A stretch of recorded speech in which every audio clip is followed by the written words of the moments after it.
Hello students, welcome back to your channel. My dear, unit 1 हमने शुरू किया हुआ है. ऑलरेडी 3 लेक्चर इसके हो चुके हैं और आज लास्ट लेक्चर है. मैं इस यूनिट को फिनिश कर दूंगा. और मेरे बच्चे, जैसे मैंने आपसे प्रॉमिस किया है, बहुत ही सिंपल वे में आसान तरीके से एक एक कंसेप्ट आपका क्लियर करूंगा. बस मेरे बच्चे वीडियो मिस नहीं करना, रेगुलर उसको सुनते रहना है. और एक बात बार बार कहूंगा, अपने शॉर्ट नोट्स बनाते रहिए ताकि रिवीजन के टाइम ये आपके काम आए. तो विदाउट वेस्टिंग टाइम आइए शुरू करते हैं आज का टॉपिक.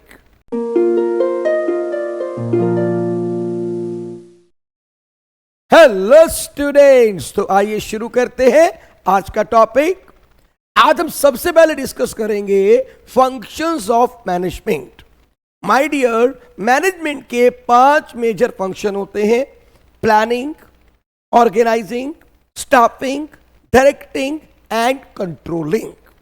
बच्चे, आज हम इनके बारे में थोड़ा थोड़ा समझेंगे, ज्यादा डिटेल में नहीं जाएंगे क्योंकि ये आपके बेसिकली चैप्टर्स हैं. जब आप करेंगे ना मेरे बच्चे, चैप्टर नंबर 4 क्या है? Planning. Chapter number 5 organizing, 6 staffing, 7 directing and 8 is controlling. तो तब हम इनको डिटेल में करेंगे. अभी थोड़ा थोड़ा डिस्कस करते हैं. What is the planning? My dear, planning का मतलब क्या होता है? एडवांस में डिसाइड करना what to do, why to do, how to do, when to do. तो ये क्या है मेरे बच्चे? प्लानिंग. प्लानिंग का मतलब है एडवांस में डिसाइड करना what to do, when to do, where to do and how to do. और प्लानिंग हमारा एक प्राइमरी फंक्शन होता है, क्योंकि बाकी जितने भी फंक्शन है मैनेजमेंट के सब इसी पे डिपेंड करते हैं. जब तक प्लानिंग नहीं होगी, ना हम ऑर्गेनाइजिंग कर पाएंगे, ना हम स्टाफिंग कर पाएंगे, ना डायरेक्टिंग और ना कंट्रोलिंग. फिर दूसरा फंक्शन होता है मैनेजमेंट का, दैट इज द ऑर्गेनाइजिंग. जब आप प्लानिंग कर लेते हैं, प्लानिंग में डिसाइड हो जाता है हमारे क्या ऑब्जेक्टिव्स हैं, हमने उन्हें क्या क्या हमारे टारगेट्स हैं, सब आपने प्लान कर लिया. अब आपका नेक्स्ट स्टेप होता है organizing. Organizing means coordinating human and non human resources with a view to achieve the objective. भाई अब आपने कोऑर्डिनेट करना है, कितने इसके लिए ह्यूमन रिसोर्सेज चाहिए, कितने आपको नॉन ह्यूमन रिसोर्सेज चाहिए अपने टारगेट को अचीव करने के लिए. Organizing is the management function of assigning duties, grouping tasks, establishing authority and allocating resources. यानी ऑर्गेनाइजिंग क्या है? एक ऐसा मैनेजमेंट फंक्शन है जिसमें आप क्या करेंगे? ड्यूटीज को असाइन करेंगे, अलग अलग टास्क को ग्रुप करेंगे, अथॉरिटी स्टैब्लिश करेंगे, रिसोर्सेज को एलोकेट करेंगे, ताकि जो हमारा स्पेसिफिक प्लान है हम उसको अचीव कर सकें, अपने टारगेट को अचीव कर सकें. That is organizing. बाकी बहुत डिटेल में डिस्कस करेंगे लेटर ऑन. तीसरा फंक्शन होता है दैट इज स्टाफिंग. स्टाफिंग का मतलब क्या है? It simply means finding the right people for the right job. भाई आपकी कंपनी में बहुत सारी वैकेंसीज हैं, बहुत सारी जॉब्स हैं, उन जॉब्स के लिए सही लोगों को लगाना, this is the staffing. A very important aspect of the management is to make sure that the right people with the right qualification are available at the right places. भैया आपको डिसाइड करना है कि भैया राइट पर्सन राइट जगह पे लगे और राइट टाइम पे लगे. That is my dear staffing. तो स्टाफिंग में हम डिस्कस करेंगे कि कैसे स्टाफ को रिक्रूट किया जाता है, सिलेक्ट किया जाता है, फिर उनको ट्रेनिंग दी जाती है. ये all come under the staffing. फिर आता है हमारा चौथा function, that is the directing. पर डायरेक्टिंग क्या है? अब आपने लोग रख लिए. देखो, सबसे पहले आपने प्लान किया, फिर आपने उसके अकॉर्डिंग अपनी ऑर्गेनाइजेशन को सेट किया. अब आपको जो जो जॉब पोजीशन थी आपने फिल कर दी, स्टाफिंग हो गया. अब लोग आपके पास आ गए, अब आपको उनको देनी है डायरेक्शन. अपने स्टाफ को आपको गाइड करना है, डायरेक्ट करना है, सुपरवाइज करना है. तो ये क्या है? Direction. Direction involves the leading, influencing and motivating employees. अपने एम्प्लॉइज को आप लीड करेंगे, इन्फ्लुएंस करेंगे, मोटिवेट करेंगे, ताकि वो अपने जो टास्क है जो भी उनको साइन किए हुए हैं उसको अच्छे से कर सकें. That is the directing. और डायरेक्टिंग के अंदर मेरे बच्चे हम डिस्कस करेंगे 4 इसके एलिमेंट होते हैं: supervision, communication, leadership and motivation. Directing आपका एक बहुत बड़ा यूनिट है जिसको हम बहुत डिटेल में डिस्कस करेंगे. तो ये 4 एलिमेंट होते हैं डायरेक्टिंग के: सुपरविजन, कम्युनिकेशन, लीडरशिप, मोटिवेशन, जो लेटर और हम बहुत डिटेल में डिस्कस करने वाले हैं. फिर आता है मेरे बच्चे last, that is controlling. Controlling में आपको ये देखना है कि जो आपने टारगेट रखा, जो आपका ऑब्जेक्टिव था, क्या आप उसको एक्चुअली अचीव कर पा रहे हैं कि नहीं कर पा रहे हैं। कंट्रोलिंग में क्या देखते हैं कि जो आपने स्टैंडर्ड फिक्स किया उसको एक्चुअल परफॉर्मेंस से आप कंपेयर करते हैं और फिर देखते हैं अगर उसमें कोई डेविएशन है तो करेक्टिव एक्शन लिया जाता है। That is the controlling. ये हमारा लास्ट फंक्शन होता है। कंट्रोलिंग क्या है? It is concern with the measurement and comparison of the operational result with plans. आपने क्या करना है, जो आपके रिजल्ट आए उनको मेजर करेंगे, कंपेयर करेंगे अपने प्लान के साथ, and taking corrective action when result deviated from the plan. और अगर आपके रिजल्ट सही नहीं है, कुछ डेविएशन है, तो फिर आप करेक्टिव एक्शन भी लेंगे। That is the controlling. तो ये 5 हमारे मेजर फंक्शन होते हैं। बाकी हम इसको बहुत डिटेल में डिस्कस करेंगे वन बाय वन जब इन यूनिट को मैं शुरू करूंगा। अब आता है हमारा last topic of this chapter, that is the coordination. Sir coordination क्या होता है? अगर मैं साइंटिफिकली बात करूं तो coordination is to synchronizing the work of the team to achieve the target. आपके टीम की जो एक्टिविटीज हैं उनको सिंक्रोनाइज करना, दैट इज द कोऑर्डिनेशन।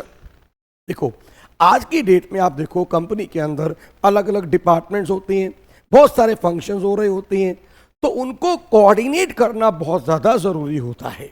अगर आपने इन डिपार्टमेंट्स को कोऑर्डिनेट नहीं किया, इन फंक्शंस को कोऑर्डिनेट नहीं किया, एक कॉमन डायरेक्शन नहीं दी, तो आप कभी भी अपना टास्क अचीव नहीं कर सकते। Coordination is very important function of the management. हम इसको ये भी कह देते हैं coordination is the essence of management. तो क्या होता है coordination? It is the process by which a manager synchronizes activities of different department in order to achieve the organizational goal। भैया ये एक ऐसा प्रोसेस है जिसके थ्रू मैनेजर क्या कर रहा है, अलग अलग डिपार्टमेंट की एक्टिविटीज को सिंक्रोनाइज कर रहा है ताकि हमारा जो टारगेट है, जो हमारा गोल है, हम उसको अचीव कर सकें। Coordination is the base or primary function of every manager because various departments of an organization are working independently and there is a need to relate and integrate their activities। भाई coordination बहुत important है क्योंकि अलग अलग department अलग अलग activities कर रहे हैं, उन सबको अगर हमने कोऑर्डिनेट नहीं किया, रिलेट नहीं किया, तो कभी भी अपना टारगेट हम अचीव नहीं कर पाएंगे। अब आता है कोऑर्डिनेशन की थोड़ा बात करें। एक ये बड़ा इसके बारे में आपने फेमस कोटेशन याद रखना, it is a common thread that runs through all activities such as purchases, production, sale and finance to ensure continuity in the working of the organization. भाई ये धागे की तरह है। क्या है ये? It is a common thread. एक जैसे धागा होता है ना, एक धागा क्या करता है, पूरी माला को पिरो के रखता है। तो कोऑर्डिनेशन भी एक धागे की तरह हमारी जितनी एक्टिविटीज हो रही हैं कंपनी के अंदर, परचेज, प्रोडक्शन, सेल, फाइनेंस, इन सब को आपस में तालमेल बिठा के रखता है ताकि हमारा जो फंक्शनिंग है स्मूथली हो सके, अपना टारगेट हम अचीव कर सकें। फॉर एग्जाम्पल अब देखो बात करते हैं, एक स्पीकर जब बात कर रहा होता है, it coordinate is different idea when speaking.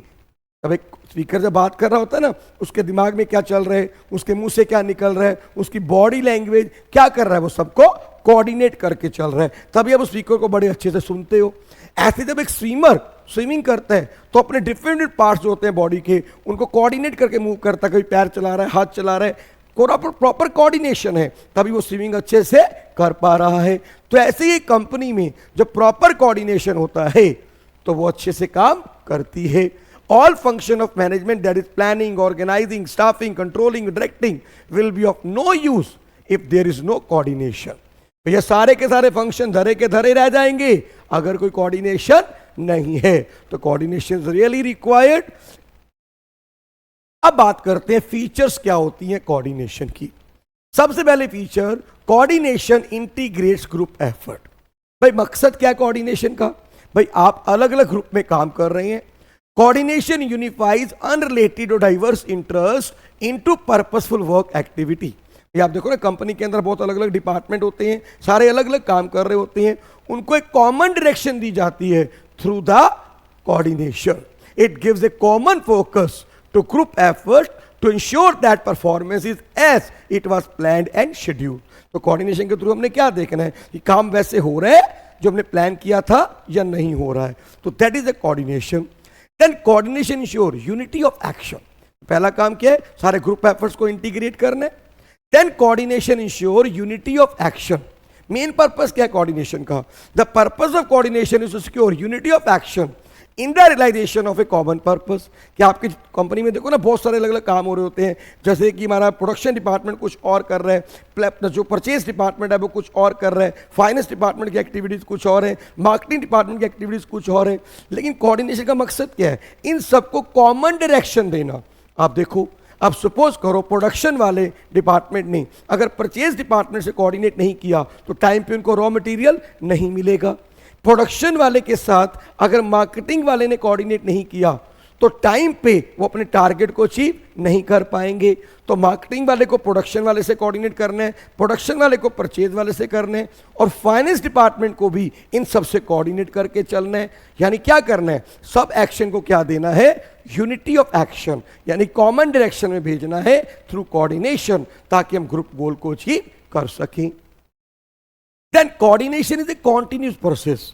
अब ऐसा नहीं होता आपने एक बार कोऑर्डिनेट कर लिया दोबारा करने की जरूरत नहीं है, एवरी टाइम आपको कोऑर्डिनेट करना पड़ता है। It is a continuous process, planning से शुरू होता है और टिल कंट्रोलिंग, हर समय आपको कोऑर्डिनेशन की जरूरत पड़ती है।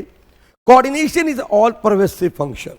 अब ऐसा नहीं होता कि कोऑर्डिनेशन सिर्फ टॉप लेवल का काम है, नहीं, top level, middle level, lower level, हर एक जो हमारा लेवल पे मैनेजमेंट है सब कोऑर्डिनेट करके चलते हैं। अब टॉप लेवल पूरी कंपनी को कोऑर्डिनेट करके चलते हैं, मिडिल लेवल अपने डिपार्टमेंट को कोऑर्डिनेट करके चलते हैं, जो लोअर लेवल मैनेजर है अपने एम्प्लॉयज के साथ, जो वर्कर्स होते हैं उसके अंडर काम कर रहे हैं, उनके साथ प्रॉपर कोऑर्डिनेट करके चलते हैं। तो coordination is required at every level of management, इसीलिए बोलते हैं ये परवेसिव फंक्शन है। Then coordination is responsibility of all manager. वही बात आ गई, मेरा भाई पॉइंट लगभग रिपीट हो गया कि सारे मैनेजर्स की ये रिस्पॉन्सिबिलिटी है, चाहे वो टॉप लेवल है, चाहे वो मिडिल लेवल है, चाहे वो लोअर लेवल मैनेजर है। Coordination is the responsibility of all managers. Coordination is A deliberate function.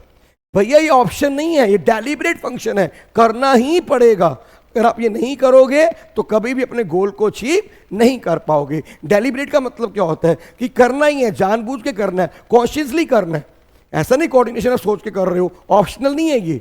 Coordination is deliberate function, conscious manner में डेलिब्रेटली आपको ये करना ही करना है। Until you coordinate you will not be able to achieve your target. हम कभी भी अपना वो टारगेट अचीव नहीं कर पाएंगे। फिर अगला क्वेश्चन आता है हमारा, इंपॉर्टेंस ऑफ कोऑर्डिनेशन। तो 3 इसके मेजर पॉइंट है मेरे बच्चे, growth in size, functional differentiation and specialization. आइए एक एक करके डिस्कस करते हैं। सबसे पहले साइज ऑफ ऑर्गेनाइजेशन। देखो जैसे जैसे कंपनी का साइज बड़ा होता है ना, तो कंपनी के अलग अलग डिपार्टमेंट्स आते हैं, नए नए एम्प्लॉयज आते हैं, तो उस कंडीशन में जरूरत पड़ जाती है इन सबको कोऑर्डिनेट करने की। क्योंकि अगर आपने इनको कोऑर्डिनेट नहीं किया तो कभी भी आप ग्रुप गोल अचीव नहीं कर पाएंगे। अब आप देखिए ना, रिलायंस कितनी बड़ी फर्म है, कितने अलग अलग डिपार्टमेंट्स हैं, कितने लाखों लोग काम कर रहे हैं। तो यहाँ पे जितना कंपनी का साइज बड़ा होता जाता है, कोऑर्डिनेशन की जो इंपॉर्टेंस है उतनी बढ़ती जाती है, क्योंकि यहाँ बहुत सारे लोग आ जाते हैं, बहुत सारे डिपार्टमेंट्स आ जाते हैं, तो coordination is must. Second my dear, functional differentiation. आज की डेट में हम क्या देखते हैं कि हमारी जो अलग अलग कंपनीज होती हैं, अलग अलग डिपार्टमेंट्स होते हैं, सेपरेट डिपार्टमेंट्स होते हैं। फाइनेंस डिपार्टमेंट अलग है, प्रोडक्शन डिपार्टमेंट अलग है, मार्केटिंग अलग है, ह्यूमन रिसोर्स डिपार्टमेंट अलग है, और हर डिपार्टमेंट की अपने ऑब्जेक्टिव्स होते हैं, अपनी पॉलिसीज होती हैं, अपना काम करने का स्टाइल होता है। तो यह ज़रूरी हो जाता है कि जो अलग अलग फंक्शंस हो रहे हैं, जो अलग अलग डिपार्टमेंट्स हैं, उनको कोऑर्डिनेट करें अपने गोल को अचीव करने के लिए। क्योंकि कंपनी अपने आप में ही बहुत सारे डिपार्टमेंट्स में डिवाइड है और हर डिपार्टमेंट अलग अलग काम कर रहे हैं, अपने हिसाब से उसको लगता है बहुत बढ़िया काम कर रहा हूं। और अब क्या जरूरी है, इन सबको कोऑर्डिनेट करना, अदरवाइज आप ग्रुप गोल अचीव नहीं कर पाएंगे। Then division of labour and specialization. देखो आज टाइम किसका है, स्पेशलाइजेशन का, डिवीजन ऑफ लेबर का। जैसे जैसे कंपनी का साइज बढ़ता जाता है, स्पेशलाइजेशन बढ़ती है, डिवीजन ऑफ लेबर बढ़ती है, हर काम के लिए हम एक्सपर्ट बुला लेते हैं। जैसे कि फाइनेंस डिपार्टमेंट को कौन देख रहा है, जो MBA फाइनेंस है। इसी तरह मार्केटिंग डिपार्टमेंट को कौन देख रहा है, जो MBA मार्केटिंग है। HR डिपार्टमेंट को कौन देख रहा है, जो MBA HR है। तो हमने हर डिपार्टमेंट के लिए क्या किया, स्पेशलिस्ट को बुला लिया, एक्सपर्ट को बुला लिया। अब एक्सपर्ट अपने आप में क्या समझता है कि मेरे को सब कुछ आता है, जो मैं कर रहा हूं बिल्कुल ठीक है, मेरे को अपने जो सब्जेक्ट है उसकी पूरी नॉलेज है। तो यहां पे कई बार क्या होता है, वो जो एक्सपर्ट होते हैं एक दूसरे की एडवाइस को, सजेशंस को नहीं मानते, क्योंकि उनको लगता है अपने फील्ड के वो एक्सपर्ट हैं, उन्हें किसी की सुनने की जरूरत नहीं है। तो यहां पे कोऑर्डिनेशन की जरूरत होती है कि अगर इनमें कभी कोई कंफ्लिक्ट आ जाता है स्पेशलिस्ट में, जो एक्सपर्ट्स में, तो उसको रिजॉल्व किया जाए, इसलिए भी कोऑर्डिनेशन की जरूरत होती है। यानी जैसे जैसे कंपनी का साइज बढ़ता है, कंपनी के फंक्शनल डिफरेंशिएशन होती है, कंपनी के अंदर स्पेशलिस्ट आते हैं, तो हमारा कोऑर्डिनेशन की इंपॉर्टेंस बढ़ती जाती है। फिर आता है मेरे बच्चे, coordination is an essence of management explain. बड़ा इंपॉर्टेंट क्वेश्चन आ जाता है कि coordination is essence of management, यानी बिना इसके कोई कंपनी काम नहीं कर सकती। एक्सप्लेन, बिल्कुल ठीक है। आज की डेट में जो कोऑर्डिनेशन है, it is the most important function of an organization. अब क्यों यह जरूरी है, इसको हम दो पार्ट में स्टडी करेंगे। सबसे पहले, coordination is needed in all management function. Sir management का कोई भी फंक्शन ले लीजिए, हर फंक्शन में कोऑर्डिनेशन की जरूरत है। आइए देखते हैं। सबसे पहले बात करते हैं कोऑर्डिनेशन एंड प्लानिंग। जब हम प्लानिंग करते हैं, in planning coordination is required between overall plan and the departmental plan. अब देखो ना, किसी भी कंपनी में आप जाएं, एक हर डिपार्टमेंट का अलग से प्लान होता है और एक कंपनी का पूरा प्लान होता है ओवरऑल प्लान। तो इन दोनों में कोऑर्डिनेशन जरूरी है। Objective and the available resources, भाई क्या आपके पास रिसोर्सेज हैं, उन्हीं को दिमाग में रख के तो आप अपने ऑब्जेक्टिव बनाओगे, तो इन दोनों में कोऑर्डिनेशन भी जरूरी है। यानी कि जब हम प्लानिंग करेंगे तो हमें इन बातों का ध्यान रखना पड़ेगा। And planning can succeed only if there is proper coordination among activities of different department in an organization। और जब तक अलग अलग डिपार्टमेंट्स की एक्टिविटीज में कोऑर्डिनेशन नहीं है, हमारी प्लानिंग कभी सक्सेसफुल नहीं हो सकती। यानी जब आप प्लानिंग करेंगे तो आपको कोऑर्डिनेशन की जरूरत है। सेकंड चलते हैं, कोऑर्डिनेशन एंड ऑर्गेनाइजिंग। अब जब हम ऑर्गेनाइजिंग करते हैं, सेकंड फंक्शन करते हैं मैनेजमेंट का, यहां भी आपको जरूरत है कोऑर्डिनेशन की। While organizing, coordination is required between resources and activities to be performed। भाई आपका कोऑर्डिनेशन चाहिए ना, क्या एक्टिविटी करनी है और उनके लिए क्या रिसोर्सेज चाहिए। Coordination for assigning authority, responsibility and accountability.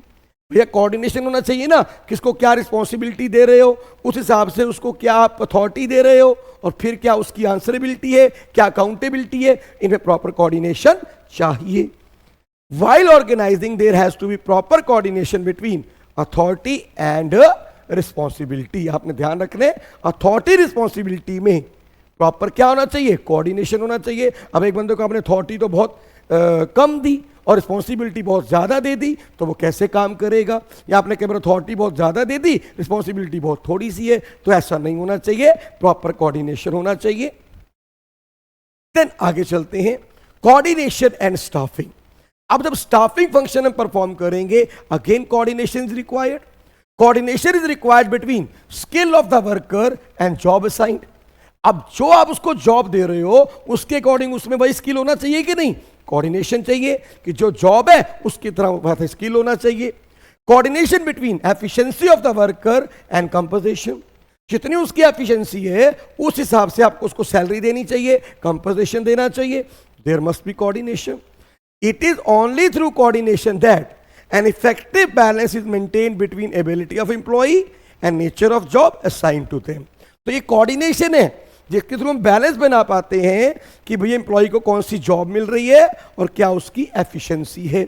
Accordingly जो बंदा जो डिजर्व करता है उसको वही जॉब दोगे ना, जिसकी जितनी ज़्यादा एफिशिएंसी है उसको उसी लेवल का रैंक मिलेगा, उसी लेवल की जॉब मिलेगी। तो यहाँ भी कोऑर्डिनेशन चाहिए। देन माय डियर चौथा फंक्शन आता है कोऑर्डिनेशन एंड डायरेक्टिंग। जब आप डायरेक्टिंग कर रहे हैं, अपने वर्कर्स को आप मोटिवेट कर रहे हैं, गाइड कर रहे हैं, उनको आप लीड कर रहे हैं, तो यहां भी कोऑर्डिनेशन चाहिए। Coordination among orders, instruction and suggestion. अब आप अपने वर्कर को जब कुछ गाइड कर रहे हैं, कोई ऑर्डर दे रहे हैं, जो इंस्ट्रक्शन है, ऑर्डर है, सजेशंस है, इनमें प्रॉपर कोऑर्डिनेशन होना चाहिए। Coordination between superior and subordinate. अगर इन दोनों में कोऑर्डिनेशन नहीं है, बॉस में और उसके सबऑर्डिनेट में, तो काम कैसे होगा। तो यानी कि कोऑर्डिनेशन यहां भी जरूरी है। Purpose of giving order, instruction and guiding the subordinate is to achieve coordination.